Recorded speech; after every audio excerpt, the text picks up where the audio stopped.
Concorde Hotel in Paris. I went to underground and I got the train and appeared in a police station asking for political asylum.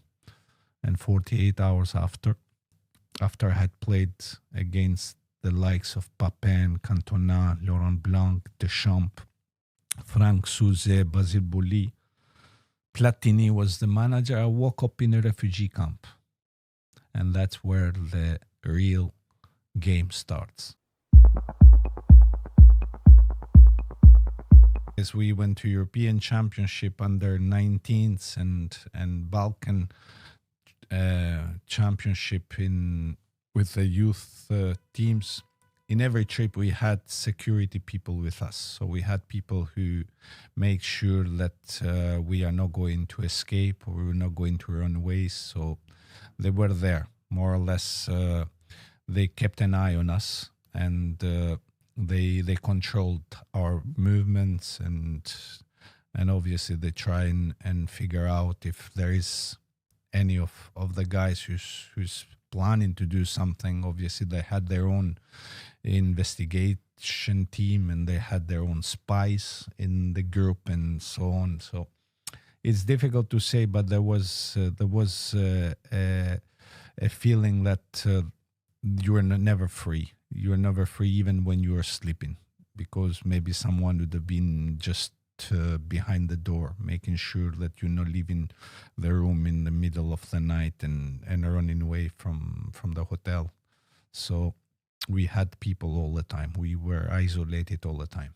You could feel the sense, the wind of a movement in communist countries. And as I said before also, that my dream was to become a national team football player. But then I had to change that feeling, that football, I was looking at football and football became an objective, because I realized that football could give me a future. So that became my objective. Now I analyzed my things back home. The country was going through some very tough moments. Everything was sad and poor and no future for anybody. So when that opportunity appealed to play in Paris, then I had to make sure that I am going to have to build a plan how I'm going to run away from the hotel after the game, actually, because I fulfilled my mission. I played the game. I played the 90 minutes, and there were 7 of our team, national team players who made the same decision, because three national team players, they escaped one night before the game. We were transit in Geneva. They left the team, and we were with 3 players less. We had to fill that gap through under 21 players, because under 21 team played one night before the A team. And I had to make that decision because my parents had asked me to go to no escape. And I had promised them I'm not going to stay in France, because prior to that, my brother had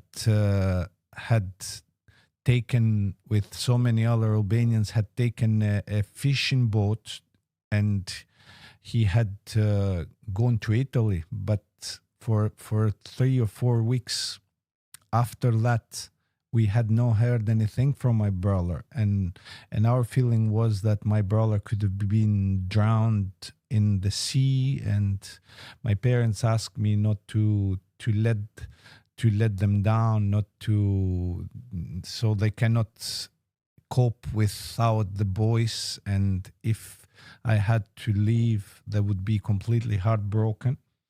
But by luck, I found out in Paris that my brother was fine, was alive. He was in a place down south of Italy. He was living in a Catholic church. the church has taken care of so many Albanian refugees at the time.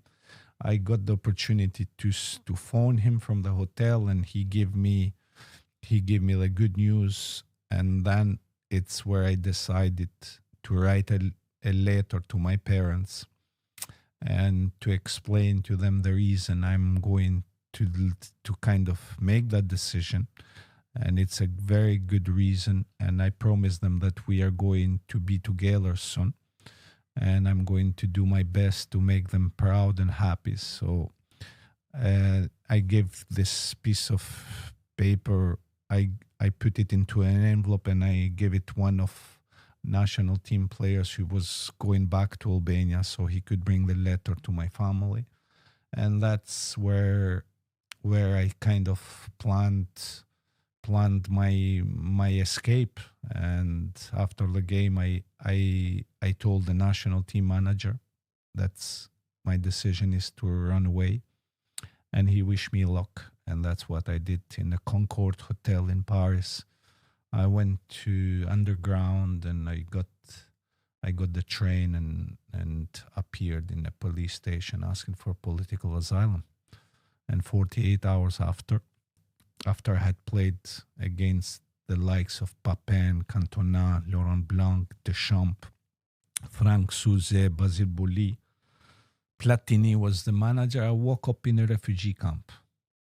And that's where the real game starts. Albania was a country that had never produced any special talent in football, and we didn't have a reputation. We were not Yugoslavia. Yugoslavia had, or Romania, Bulgarians, they had lots of talent. They were introduced to the world, but we were not introduced. There was not a market with Albanian players because that was not allowed. We were completely isolated. So nobody could understand what Albanian. So I had to make an appointment with one of the clubs in France through my camp, through the representatives of my camp. They had to apply because I became a normal refugee.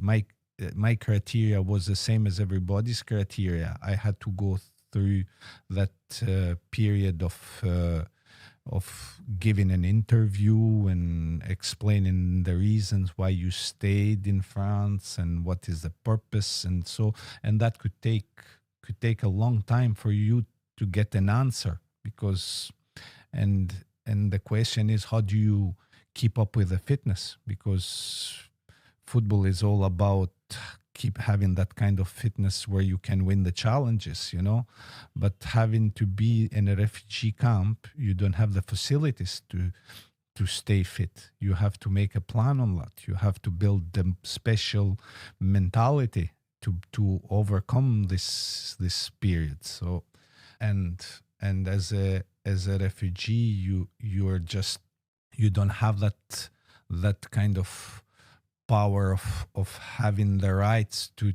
ask for any privileges, because you're just a normal refugee, and it doesn't matter if you played for your national team in Parc des Princes. You're just a normal one, and they treat you same as everybody else.